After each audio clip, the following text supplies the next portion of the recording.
హిందూ బంధువులందరికీ జై శ్రీరామ్.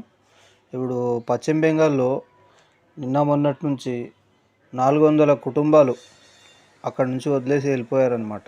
హిందువులు, వేరే వాళ్ళు కాదు. ఈ 400 కుటుంబాలు ఎవరైతే ఉన్నారో హిందువులు అనమాట. ఎందుకు వదిలేసి వెళ్ళిపోతున్నారు? ఎందుకు అంతగానం ఏమొచ్చింది? ఎందుకు భయపడుతున్నారు? అర్థమవుతలేదు. అయితే వాళ్ళు చేసిన తప్పు ఏంటంటే మమతాను గెలిపించి తప్పు చేశారనమాట. ఈ మమత ఎవరైతే ఉంది కదా, ముండమోసింది, ఆ ముండమోసింది ఏం చేస్తుందంటే ఓన్లీ ఆ ముస్లింలకు మాత్రమే అన్ని రకాలుగా హెల్ప్ చేస్తుందనమాట. అదే మన హిందువుల మీద ఎటువంటి ఏ అత్యాచారాలైనా, ఎవరినైనా హిందువుల్ని మర్డర్ చేసినా, మానభంగం చేసినా, చిన్న చిన్న అమ్మాయిల్ని తీసుకుపోయి రేప్ చేసినా కూడా పట్టించుకోదనమాట. ఎందుకంటే దానికి ఎవరు కావాలి? దానికి కావాలి ముస్లింలు.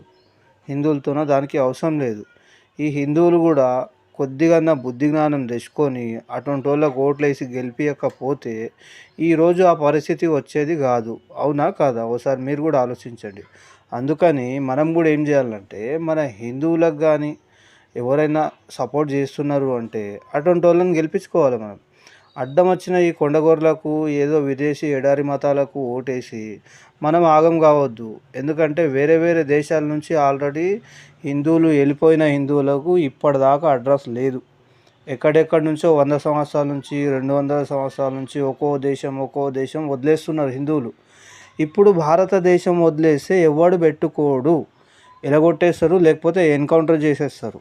కాబట్టి మన హిందూ బంధువులు అందరూ కూడా ఎవరికి ఓటేయాలనేది ఆలోచించి ఓటేయాలి. ఒకసారి వేస్తే మనం సురక్షితంగా ఉంటాము.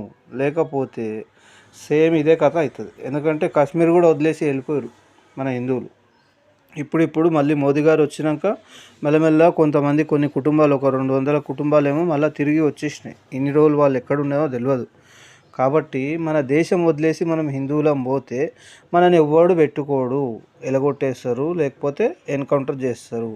అందుకని ఇప్పుడు కోల్కత్తాలో కూడా అదే కథ నడుస్తుంది, పశ్చిమ బెంగాల్లో.